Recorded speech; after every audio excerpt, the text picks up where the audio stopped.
Hey yo, welcome OmniDogs and OmniKittens to another edition of OmniDog's Vault. This one's live on a Saturday where I am featuring a guest of mine, good friend of mine from Wales, Lewis McGregor. Lewis, how are you doing? Thank you, Jess. I'm doing very well. I'm nice and dry on this horrible Walsh day, as always, though. And a year ago, Lewis and I made a budgeting video. We were both at a point in our lives where we really needed to kind of take stock of where we were. And that video actually got us an awful lot of comments about like-minded individuals who wanted to, who were interested in what we had to say. hmm And we thought we would follow it up and see how we did in the past year.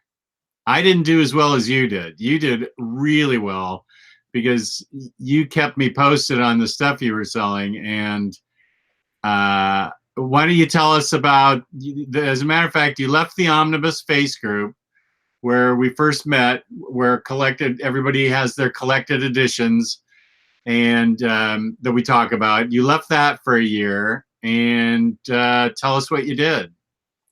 Yeah, well, I don't think the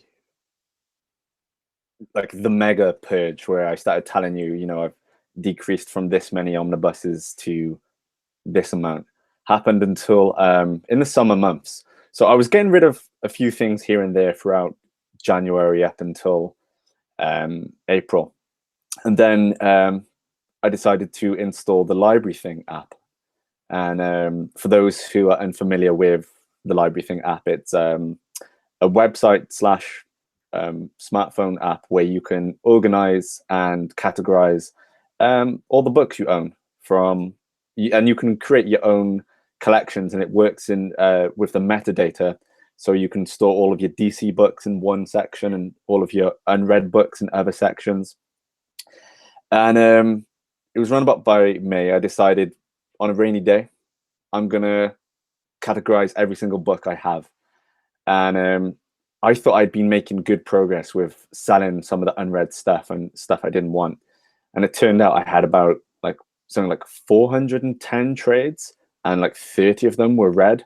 Oh my God! Like, Yeah, I was like, yeah, it was bizarre how I kind of got to that stage, because a lot of the trades, I know I went through the phase of thinking about getting rid of the omnibus books and downsizing to the trades because they were easier to keep, and plus the omnibus, a lot of the books that I wanted to sell, such as the Fantastic Four by Hickman, it was coming out in a thick collection, and selling that for 200 to 300 versus a £20 book, it was a no-brainer to do that.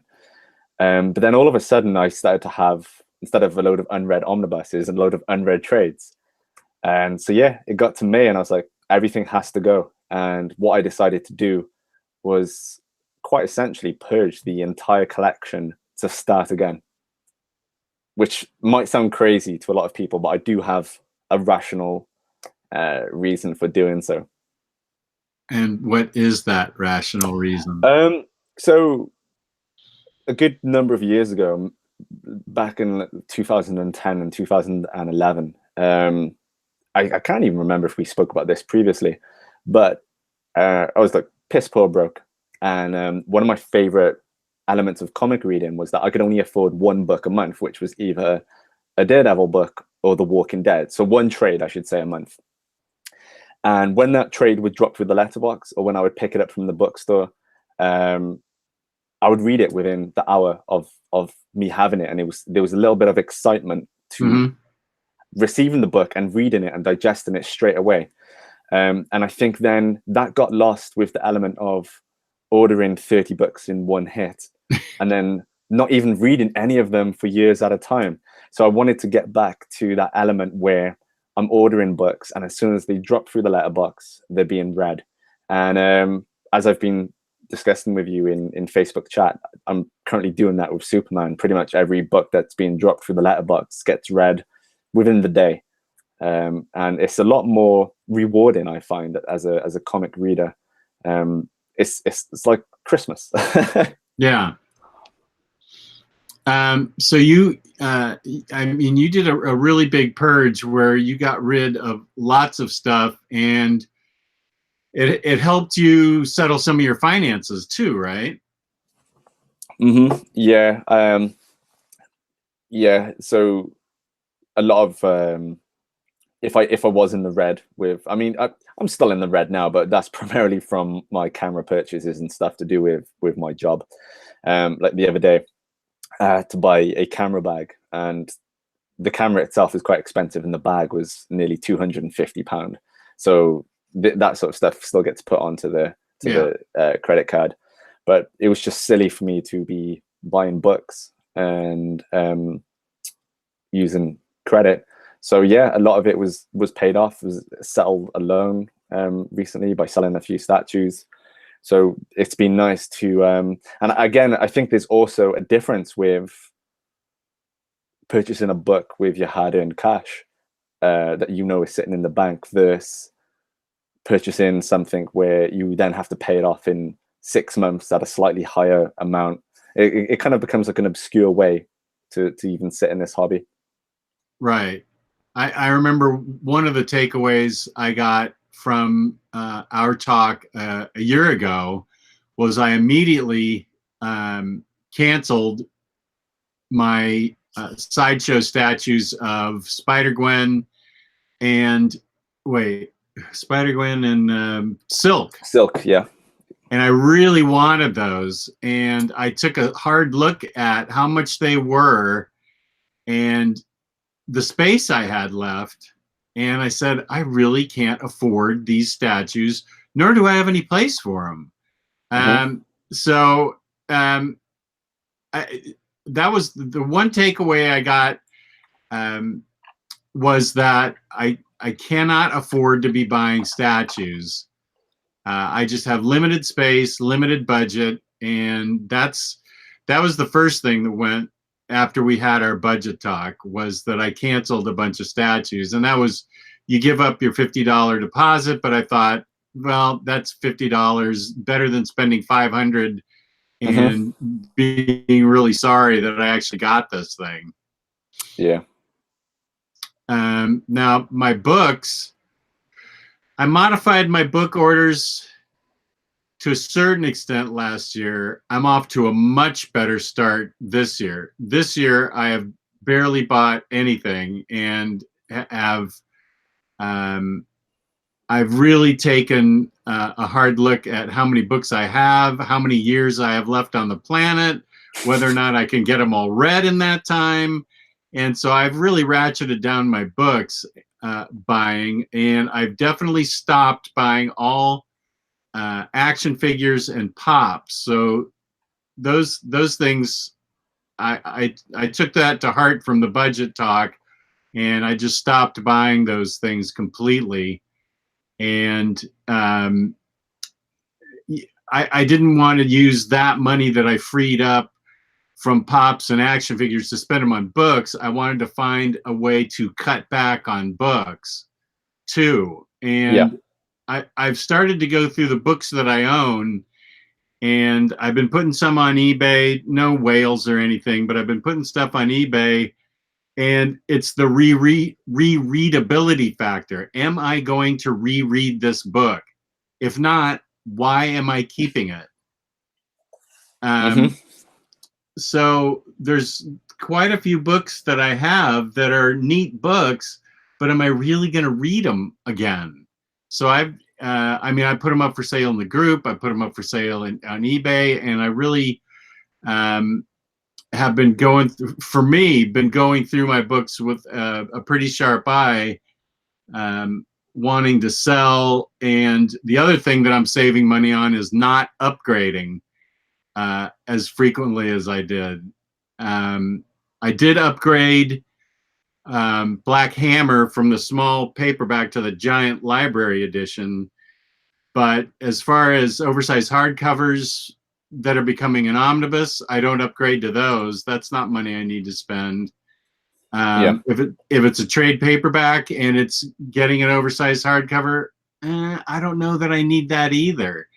If it's material I don't own, and I want it in oversized hardcover, that's fine. But I sold those Wildstorm Planetary books for like $30 on eBay, which used to be whales, but they were incomplete, and I'm going to upgrade to the omnibus. But that's probably the only upgrade that I'm going to do. Have you struggled with relinquishing the ownership to any books? Because I recently sold a set of stuff that I thought was going to be hard, and it was easy to get rid of. Oh, really? Yeah. Yeah, I have to admit, I do have an emotional attachment to some of these books. Especially the ones that have taken me a while to find. I don't want to let them go because, you know, I pounded the pavement in the United States to find these books, and then all of a sudden to want to let them go. I don't know about that. Yeah, well, the set that I sold was the Brubaker oversized hardcovers, essentially every single one that's been produced. And excuse me, I love Sean Phillips and Brubaker. They're possibly my favorite combo, and I loved the stories. A lot of them were 9 out of 10, 10 out of 10 books, but I find that the story itself, in such as The Fade Out, Velvet, Kill or Be Killed, those kind of stories, for me, I feel like they're one-hitters because it's a whodunit. It's a whodunit story. And I think in regards to other books, which are sort of have an adventure arc and different characters go on different sort of journeys, in their books, I find it's essentially about finding out the truth. And I don't know what the readability is for a book once you know the truth. Because I guess some could argue, well, it might be similar to a crime film, that when you know who done it in a film, such as The Usual Suspects, it's different. It's a different viewing the second time you watch it, because you can see the mannerisms of the actor, and you're like, oh, I didn't pick up on that the first time. Right. But obviously, in a comic, you're not going to see the mannerisms differently because the image is the same. I guess you could maybe interpret it differently. But I decided to part ways with the Brubaker lot. And that would kill me to let go of my Brubaker stuff. Yeah, well, it hasn't killed me just yet. See, part of the thing is that I have such a bad memory for books, is that if I wait long enough, if I wait a year, I can reread Fatale and not know who did it, and it's a brand new book for me. So, okay. And same with Criminal and Incognito and stuff. I just don't remember. Now, if I've reread it 5 or 6 times, then I can see letting go of it. Yeah. But they're brand new books to me, because as soon as I read something, it pushes out what I read right before it. So I have very little retention for, you know, what I read 10 years ago and stuff like that. And I just want to correct something. Lloyd Wong, you're correct. I said planetary and I meant authority. The Wildstorm Authority absolutes I sold were the original Authority absolutes.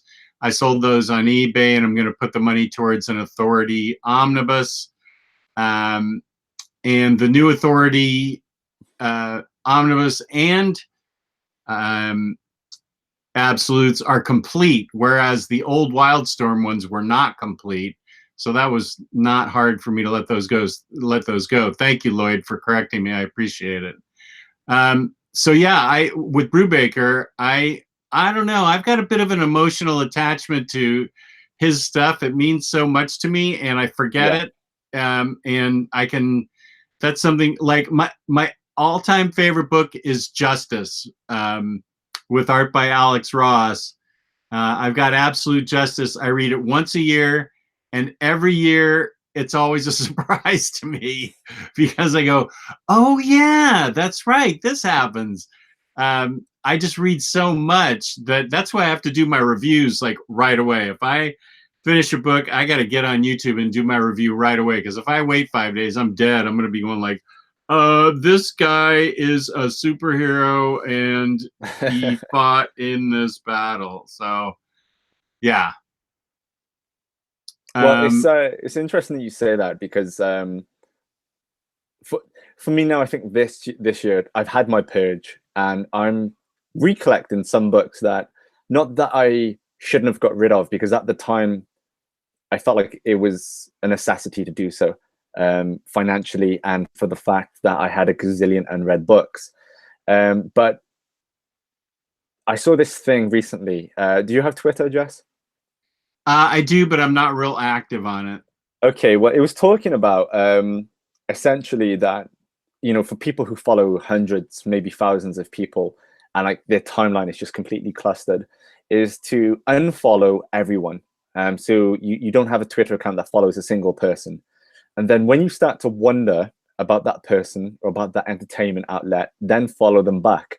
So instead of having hundreds upon hundreds of following people that you follow, you'll have a select few that you have consciously thought about.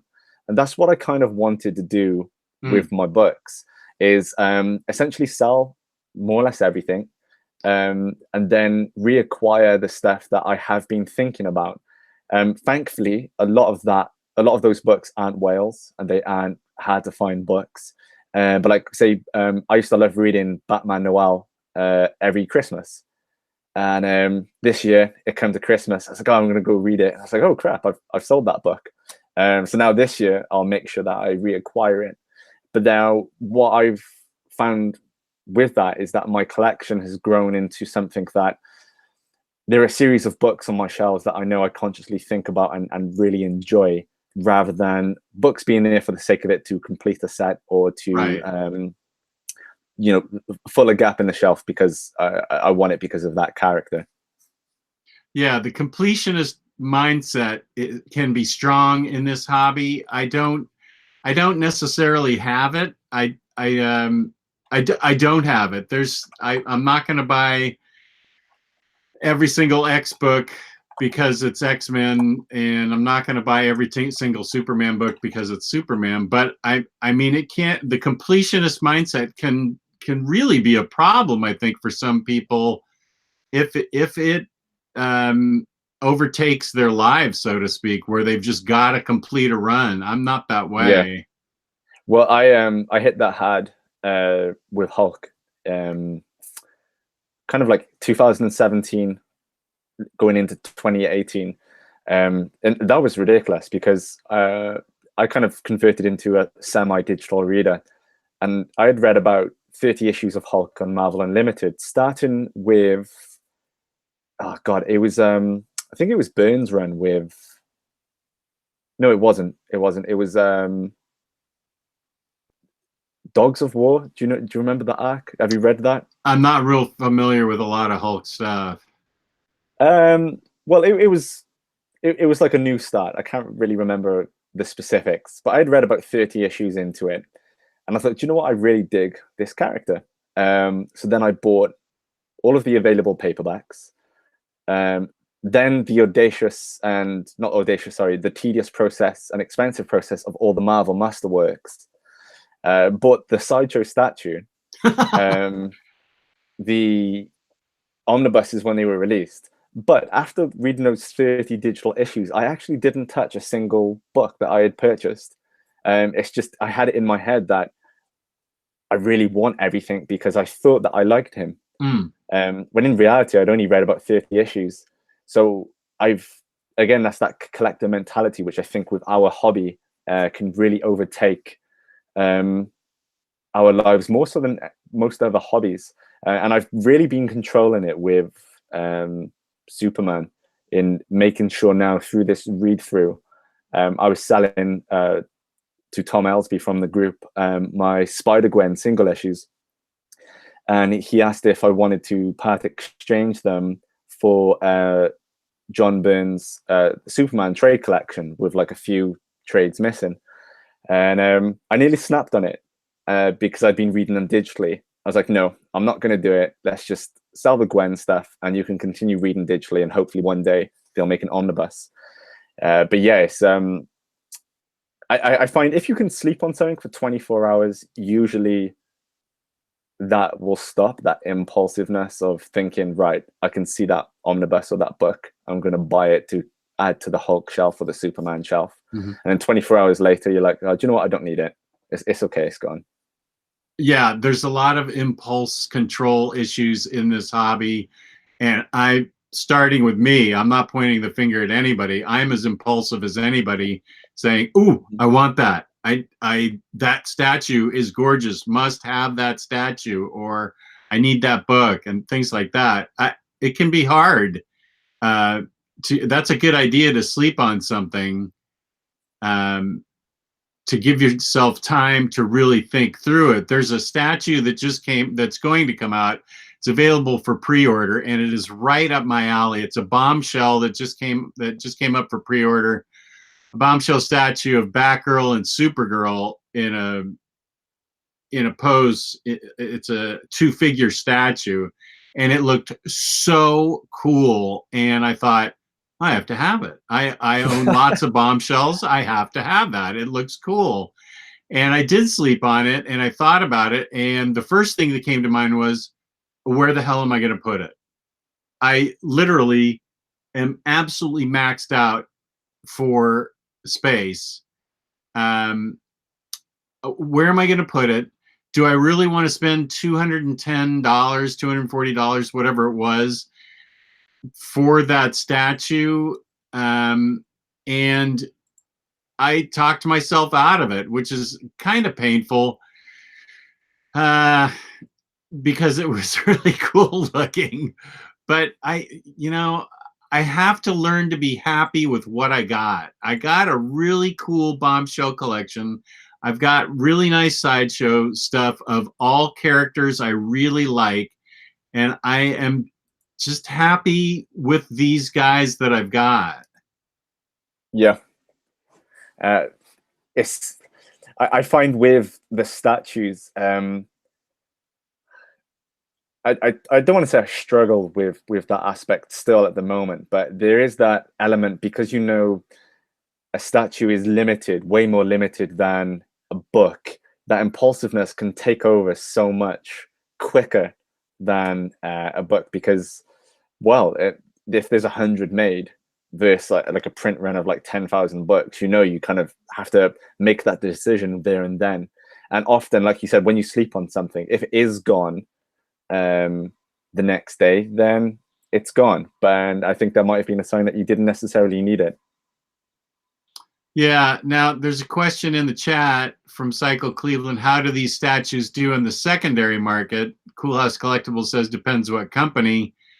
And what company does well. And it depends. I'm surprised that a number of these bombshells that I bought, now these are not big statues, they're 12-inch statues, but a lot of them have become very rare and pricey on eBay. Some sideshow statues can become very pricey if they're really limited, and you have more experience in sideshow than I do. And then there's Prime One, which is getting up there in cost as far as expensive statues, and XM Studios. Those are those the most expensive statues? Prime One and XM? Prime One and XM. But what I find with XM, so I've had how many XM pieces? 3? 2? 2, I think. And I didn't make back retail value with them.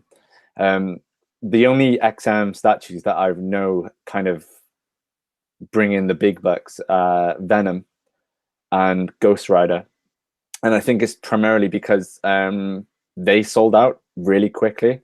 And I think that if an XM statue doesn't sell out, you're not really going to make money back on it. With Sideshow, again, the statues that have come out in the the last 2-3 years on the secondary market, they haven't necessarily been a worthy investment. It's only really when if a statue sells out within the hour, like the Thanos on a throne marquette, the exclusive version, that'll bring in some money. But everything else really it's quite abysmal, the secondary market on the statues, because all these companies now, they're really good. Like Sideshow's new line, Do you have anything pre-ordered on that? The new DC and Marvel premium formats? No. Okay, well, purposely, I don't have anything pre-ordered. well, they're really dynamic. You can see that the design and sculpting it's just next level. If you were to look at the current Wonder Woman premium format versus the one that came out 5-6 years ago, you can just see they've really changed their production model in how intricate the details are and how vivid the colors, the color application is. But they're still making 2,000 of them, and I don't see, when I check on eBay, it goes for that much. Really, it's only as if something sells out quickly, you can make money. If it doesn't sell out quickly, I think you're usually sort of taking a hit, really. Yeah, so I think with statues, the main lesson is, if you're buying a statue, make sure you like it, because you're liable to hold on to it for a long time. You can't really flip these things currently, and so buy what you like, because you're going to be holding on to it for a while. Definitely. And I don't know if you have this experience, Jess, but like you said with the bombshell statue, where you thought it was beautiful and you needed to have it, I've previously purchased statues of a character that I might not necessarily know about. Those statues are always the first to sell in the collection, because you wake up one day and you're like, why do I even have this? It needs to go. I've done that with Red Sonja. What else have I done that with? Oh, you totally talked me into the Red Sonja that I have. Oh, you still got it? Yeah, I still have it. I love that statue. That was a sideshow statue where she's slaying the giant serpent, and I absolutely adore that statue. And you definitely baited me into that one. See, what my issue was with that is, it was all the teeth on the serpent. I felt like they were going to break on me one day. Oh, not because it was poorly designed. It was a great statue, but in regards to something being dropped on it, I just thought this statue, with my luck, is going to be prone to getting broke one day. So I decided to sell it for that reason. well, did you get the new one? No, okay. So this is because the new one's actually pretty nice too. Yeah, I pre-ordered it the day it came out, and then I was like, dude, you sold your Red Sonja statue because you didn't really know a lot about the character, and you've just pre-ordered the second one. Why are you doing this? So I cancelled within 24 hours, and if you do that, they'll give you your money back. Thank you, Taylor Brown. Yes, I posted a lot on Instagram this week, and it's actually a lot easier than I thought. I don't know, I built it up to be some kind of really hard thing, but I will be posting a lot more on Instagram, because it was a lot of fun. That I do Instagram more than I do Twitter, and I do Instagram. I think last week was the first week I posted a bunch of stuff since Christmas at best. So I'm pretty spotty when it comes to social media. So the tips we have for people are that you really want to own what you like. You really want to own what you feel like you might reread. That's my opinion for my stuff. I want to own what I think I'm going to reread. You want to be careful not to fall into the fear of missing out category, where you impulsively buy something because you're afraid it's going to go out of print, and you're stuck with a book that all of a sudden you don't even care about. Now, I knew that I wanted that Conan DM variant that sold out in 38 minutes this week at IST, or last week rather, because I grew up with it and read a lot of it. I just want to say, I got it by here. It's for sale. What's the price you have on it? It's $1,000. Okay, so if anyone wants this, just drop me a message. Nice. Yeah. So, and to me, that was the only book I bought that week, which is good for me to just buy one book. I've been keeping my orders small, and I've been really going for books that I think are going to be interesting and have rereadability. So I'm at a place now where now I'm in a different place than a lot of other people are out there, because we're going to be selling our house in 3 to 5 years. This house is just the two of us in it now that my daughter's moved out. And while our mortgage is dirt cheap, it's just an awful lot of house. Do two people need this much house? Now, the problem is, of course, I need this basement. I love this basement. This basement is the culmination of a dream. And so my wife realizes she's got her hands full trying to talk me out of selling this basement. But I can't keep acquiring. I'm in the phase of my life where I've got to declutter. I've got to go into the storage part of the basement, and I've got to start being ruthless with things like yearbooks from high school and, you know, quilts that girls made me in college and things like that. I'm going to have to look at them and go, do I really need to take this to the next apartment or condo that we're going to live in? So I've really got to be circumspect in how many books that I'm buying, because, and I can't buy any more statues because I just don't want to pack anything up. The less I buy now, the less I'm going to have to pack up. Whereas a lot of my viewership is a lot younger than I am and still in the acquisition phase. Do you with a lot of, so I can see in the background, I think some of your books are sealed still. Were they purchased with the intention to read, or purchased to simply have that story that you'd already read in a prestige format? And would they be the first things that you kind of get rid of to make this move easier? That's probably going to depend on a case by case, a book by book basis. I like the idea of having books in a big thick format where it's, you know, the whole story's all encompassing and all in one. But this section is all my Marvel stuff, and it will have to be culled.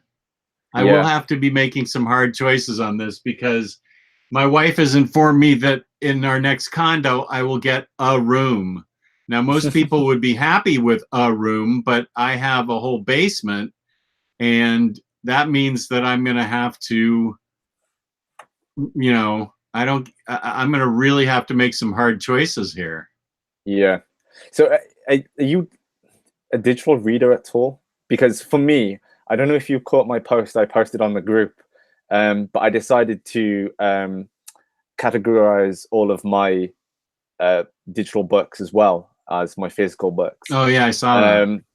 Yeah, so I only have 11 physical Marvel books in my possession, and at one time I had next to near enough all of the omnibuses published by Marvel. And I think that Marvel Unlimited was really a viable option for me to get rid of everything. And I don't think really there are many books from Marvel's published line that I've regretted selling. I'm looking at yours now and I'm trying to remember if there is. No, I don't think so. I don't think so. I mean, I really enjoyed Hickman's Fantastic Four. Oh yeah. But I don't know if it's something I would read again. I don't know. But I know with a lot of my DC books I sold, that this year is essentially going to be about reacquiring those books that I still think about from DC's line. That it was the right thing to do. It was right to sell them. But anyway, to get back to my previous question, are you a digital reader at all? Not really. I do have digital books on my iPad. I know that Deadly Class has a handful of books. My hardcovers on Deadly Class ended on issue 31 or 32, and I know they're up to like issue 36 or 37, and it ended on such a cliffhanger. I'm probably going to download them and read those.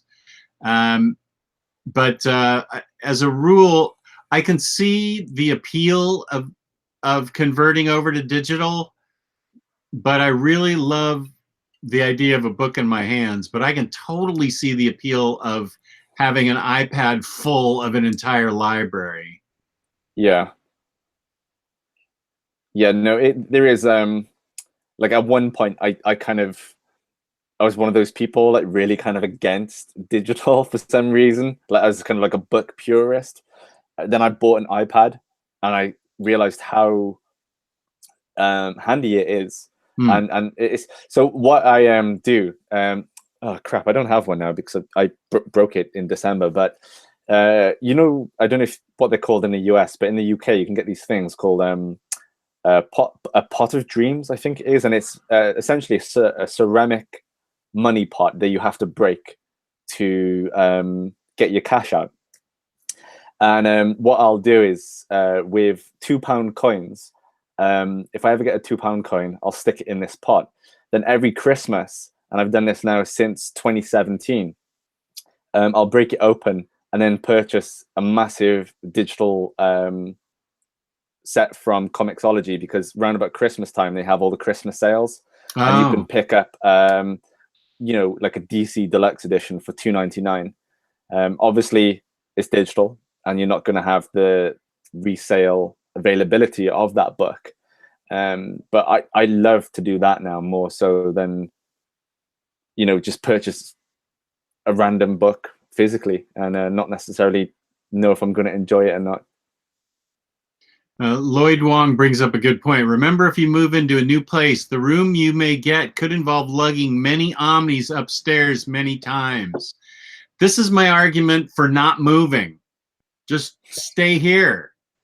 Just stay here and everything will be fine. No, I definitely don't have people to do my lugging. I'll be, especially my statues, I'll be touching those things myself only. I will be moving those only. So let's see what we've covered so far. First of all, buy what you like. Don't overbuy, and don't let your emotions take control when it comes to things like statues or books that you think are going to go out of print. Set a budget and stick to it. Really stick to it, and understand why you're doing that, because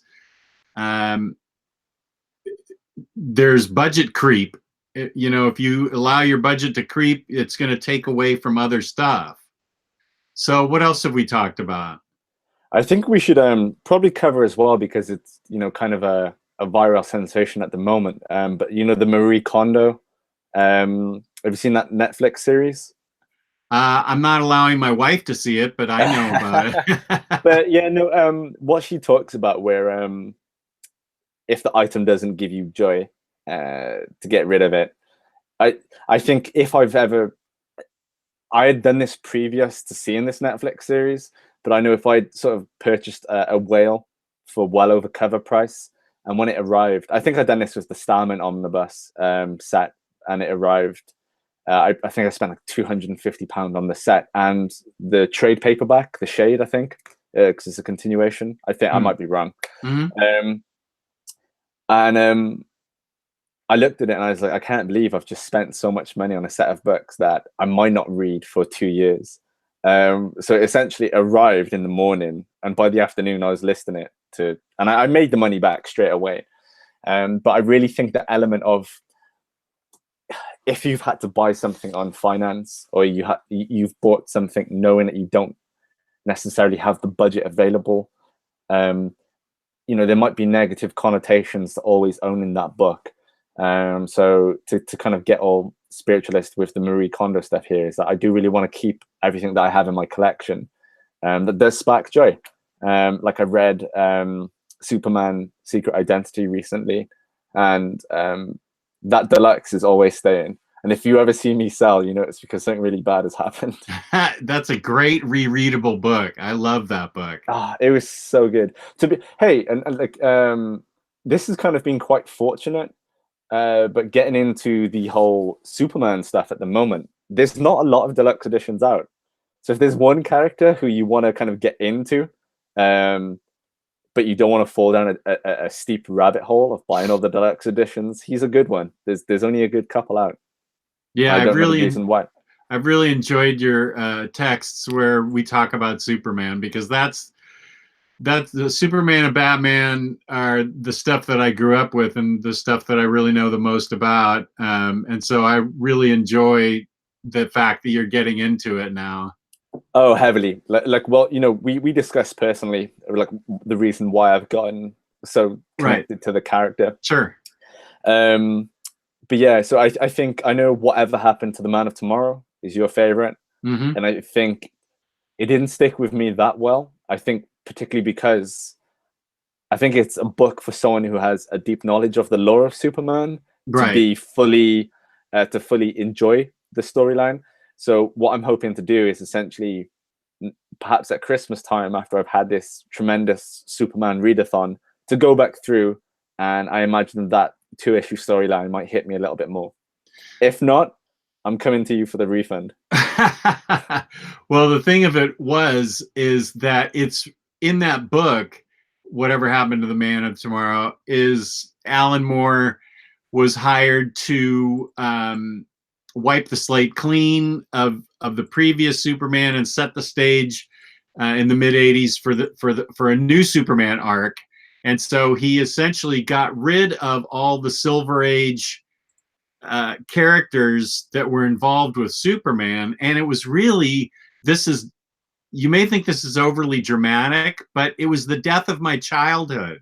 These were all characters I grew up on in DC, you know, like Lana Lang, Insect Queen, and Elastalad being Jimmy Olsen, and all Mr. Mixaplex. And so all these characters got wiped away in the book to set the stage, and I get it, to set the stage for the new era of Superman. So that's why it's traumatic for me,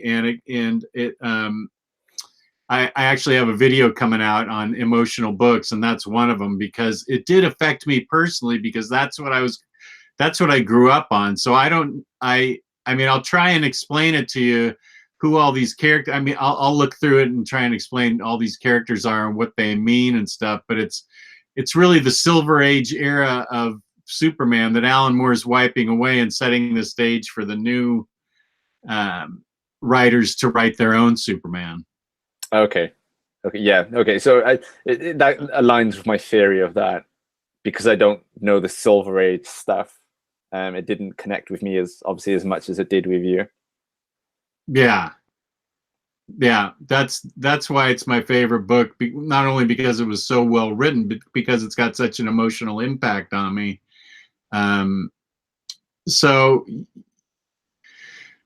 yeah, I don't know. I'll have to figure out a way to cheaply educate you on what, or else we can have a video call and I can explain who all the characters are and why they're important in their history and stuff.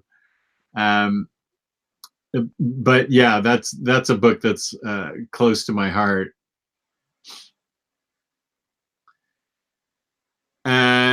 Let's see. Do we have any? Well, now they're talking about Marie Kondo in here in the chat. That is part of the problem with being a collector, is we do collect stuff, and we're lucky that we get to, the stuff we collect, we also get to read. So that's a bonus that a lot of other collectors of things don't. But it's definitely an issue, being a collector, and, you know, when are you a hoarder and when are you just a collector? And I get the Marie Kondo philosophy of, you know, keep something if it only brings you joy. And we may be at that point when we move into a new condo, but I ain't there right now. Have you, I know we talked about this with books, but have you ever regretted selling a certain collectible that you kind of wish that you didn't sell? Because there's one for me, and I've tried to find it on eBay, and it's just not happening. Oh, really? Yeah. A certain collectible. No, I sold a lot of statues probably 3 years ago, I sold a lot of statues. I looked at them and said, these statues don't mean anything to me. And eBay statue buyers are the worst. They will jack you around for what they think is some small scratch on Captain America's shield, and they are just the pickiest people. I don't know where I'm going to sell any other statues because eBay blows. I've had no problem selling those statues. I don't think I've regretted selling anything because I think I've stayed away from selling anything really meaningful to me yet. I'm not at that point yet. Yeah. What did you sell that you regretted? It's actually quite a small thing, and it didn't cost that much. It was the Batman black and white Damien statue. Well, like a little mini collectible. Right.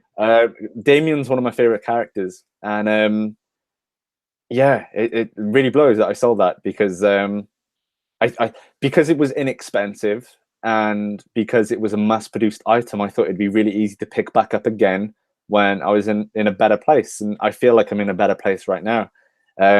So recently I've decided to go search for it. It's not on Amazon, it's not on eBay, it's not at the usual collectible spots I go to.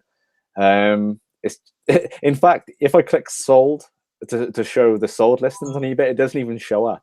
Oh wow. Yeah, so it's kind of gone AWOL. I'll hopefully find it again one day, but I do regret getting rid of that. Just a sec. I have a urgent message from my wife. No problem. I'll respond to someone in the chat.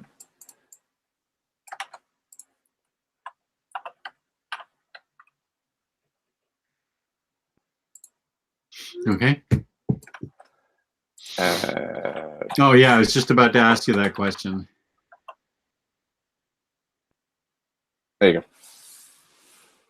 Yeah, quite a lot so far. I think I'm let me count this: 6, 10, 20, 42, 46, 31. So I'm 40 issues into my Superman readathon. And now, did you buy the Man of Steel trade paperback as a collection, or did you buy a piecemeal? What, the John Byrne stuff? Yeah. That was digital. Oh, you're reading it digitally. Yeah. That's what I said earlier about with yeah, Thomas mentioned about a part exchange. But yeah, no, that was a digital purchase. I think what I plan on doing going forward here is to limit and protect my budget. Is I'm only going to buy deluxe editions because there is so much paperback material for that character and small hardcover material for that character. I feel like it would be going down another Hulk road of yeah. And I think that, you know, for a book which might be 200 to 140 to 200 pages long, I don't think it's a necessity to go out and purchase the paperback for £30 because it's out of print or whatever. So I'll be sticking to digital. If it's a deluxe edition, I'll buy it. Okay, yeah, because I was going to say Man of Steel #4 is considered the really hard one to find, and it's much easier to just buy it as a set somewhere than to try and acquire #4. And we were also talking about how there really aren't that many out of print, hard to find waylettes for Superman, and you managed to find the 2 for Undercover that are the waylettes. Yeah, so the 2 hard to find Superman deluxe editions, Red Sun and Whatever Happened to the Man of Tomorrow. So I actually, funnily enough, I purchased Red Sun back from Joel, who purchased it from me, and he was kind enough to sell it back to me for the price that he paid for it. And he also sold me Whatever Happened to the Man of Tomorrow. I did buy it on eBay. I was able to find a really good deal, but for some reason the book never arrived, so I bought it again from Joel. And yeah, so do you know what, I saw something on what book was it? It was what I started reading today, Superman Unchained. And actually, I've got it right by here. Oh, by Snyder and Jim Lee. Yeah, it says because you know about the whole court fiasco with the original creator's family estate, Jerry Siegel. Oh yeah. Yeah. So what I noticed when I was it says here on the credits of Superman Unchained, it says by special arrangement with the Jerry Siegel family. And I have a funny feeling that this ongoing lawsuit, where I don't know the specifics of the lawsuit, I'm pretty sure it's that one of the original creators' family essentially said that DC doesn't have the rights for Superman. I don't know if you have more insight on this subject. You know, it's weird. The last thing that I heard that was concrete, and I'm assuming somebody in the chat will correct me, was back when the Superman movie with Christopher Reeve came out. That was the first place where they gave Siegel and Schuster credit, creation credit. They gave him a chunk of change from the movie. Jeanette Kahn was a publisher at the time, and she gave the families the princely sum of $25,000 a year for life. Now, these guys were like 70 years old at the time, and they sold the rights to Superman for $100 back in 1940 or whatever it was. So it's possible there is new litigation going on that I'm not privy to. I have seen that special arrangement thing going on. I'm wondering if maybe they put that in there because Siegel and Schuster will get a chunk of change from the book proceeds. But that's speculation on my part. Yeah, it's just I do find it quite bizarre at the lack of Superman omnibus editions and deluxe hardcovers. However, I remember Bleeding Cool, or one of the comic sites, they reported that this court case was finally settled. I think. Again, this is something I haven't really paid attention to, but I'm certain that this whole procedure has now been sorted. And since then, I feel like that the deluxe editions for Superman has kind of ramped up quite a lot. Like in the last 2 years, we've obviously had the Exile omnibus, a ton of the Golden Age omnibuses. Right. We're starting to get a few deluxe editions from pre-Rebirth. So Kryptonite, which I read recently. And 2 seconds. Yeah, it was just Kryptonite, which is an older story which has been reprinted. And then we got the Rebirth editions. So I do have to wonder if the reason why he is such a unused character for that format is to do with the legal side of it. You may be 100% right. Yeah, that may be exactly it, because there sure is a ton of Batman stuff out compared to Superman stuff. Well, I think about like if you also think about what has been printed for Superman, it's often the same material reprinted in different formats. So we've had like All-Star Superman has been reprinted in the thick paperback collection, the 2 individual hardcovers, the Absolute, and now the DC Essentials edition, or the Black Label, one or the other. Yeah, and it seems to be the same. We're on Death of Superman omnibus 3rd printing. So I don't know. It just feels like they keep reprinting the same material in a different format when there's so much stuff that could be reprinted. And it's not been. So yeah. Well, based on their track record so far on these Golden Age omnibi, I feel like they're going to continue for the next 5 years until they are straight up through the Bronze Age, and that is a hell of a lot of material. Oh right, okay. I don't know. Same with Batman. I don't know if the Bronze Age stuff would sort of be my thing. Yeah, the Bronze Age is kind of a the Bronze Age started out strong for me with like Conan and Green Arrow, Green Lantern, Green Arrow 76, back in like 1971, whenever that was. And for 4 years, I feel like the Bronze Age was really strong. And then I feel like when it got to be about 1980, I just looked at myself and I said, these stories make no sense whatsoever to me. And it took Dark Knight Returns and Watchmen to get me back into comics. And yeah, the Bronze Age, like Bronze Age JLA is not Justice League period. I like some of the Bronze Age Batgirl stuff. But yeah, Bronze Age is kind of a tricky area because I feel like I think this is just my personal opinion that Bronze Age Marvel was stronger than Bronze Age DC. Right. Okay.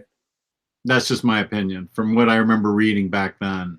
So in regards to decades, is that sort of around 70s going into 80s?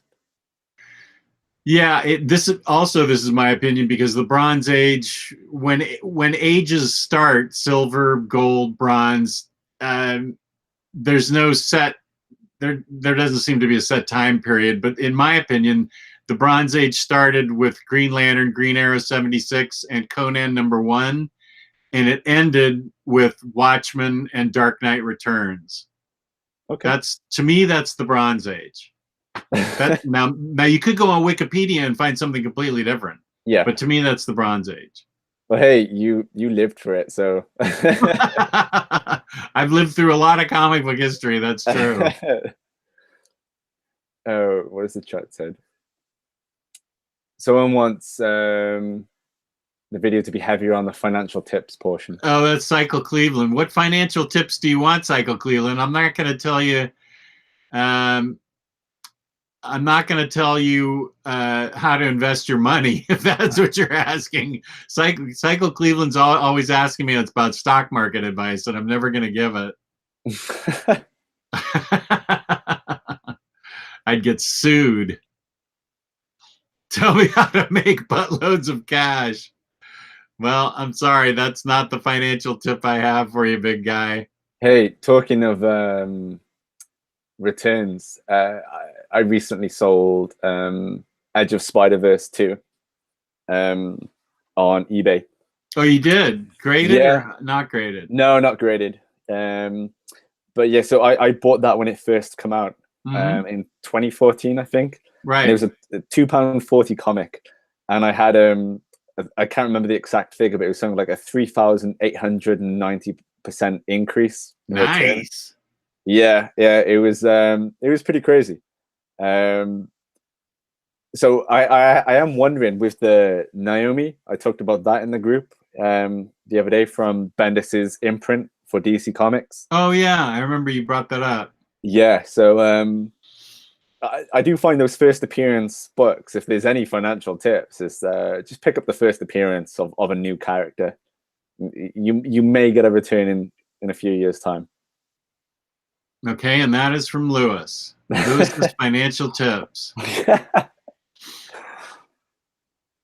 All right, let's see. I guess this is directed at me. Are you picking up Silver Age House of Mystery Volume 1? You've mentioned being interested in the Gold and Silver Age type Omnis. I think I am picking up the House of Mystery Volume 1. I don't know when I'm going to do it. I'd like to... I should have probably done it when it was 50% off. But yeah, that's got a who's who of artists in it, and it's really neat. So I probably will be picking up that House of Mystery Volume 1 at some point, but I don't know how soon I'll be doing it. Yeah, Cycle, you're better off sticking to index funds than taking advice from me.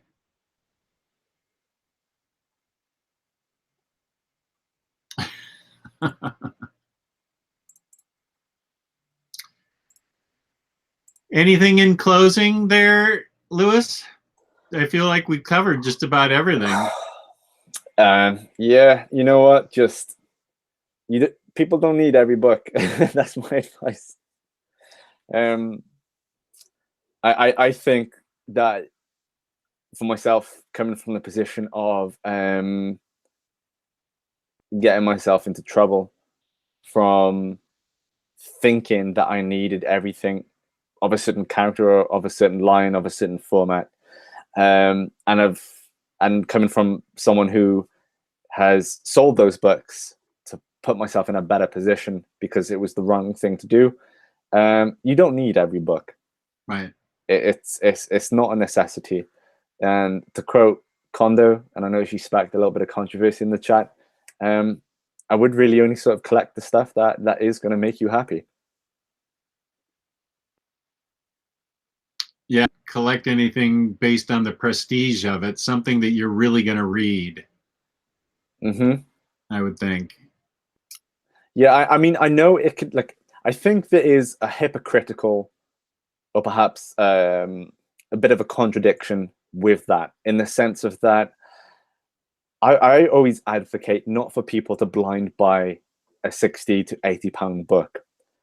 But then in the same principle, if you're buying a video game, and you know, the majority of the time this day and age, they are costing to 60 to 80 pound, depending on the format that you want to play on. You know, you've never previously played that game. So I don't think I can necessarily say to someone, don't blind buy a book for 60 pounds because you might not enjoy it. And I think with Man-Thing, which was a blind buy, and that book was ended up becoming my favorite omnibus, my favorite Marvel omnibus of all time. And if I ever see the DM variant sealed, I will buy it for the collector side of me. But I do think that you just need to be precautious on your purchases, more so than buying something for Facebook likes and buying something simply because you're worried about it going out of print, when in reality, we haven't had a book go instantly out of print for a number of years. Right. Okay, well, good. It sounds like I'm especially happy that you rejoined the group, because I thought I was losing you there for a while during the summer when you were purging like mad and getting rid of tons of stuff. I thought, Lewis, I think I'm losing Lewis as a friend. He's getting rid of all his comic books. So I'm glad that you're getting back into the game selectively and mindfully, which is really important. So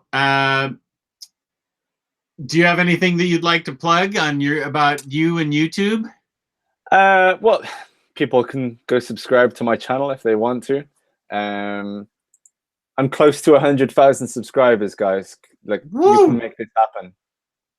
Got about 20K to go, and we're there. Wow, nice.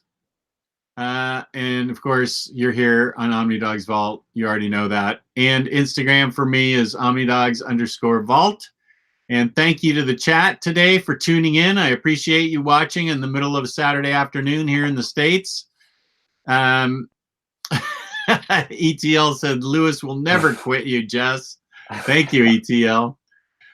So peace and love, and thank you for tuning in. This has been a good video, and I appreciated it. Thank you, Lewis. Thank you.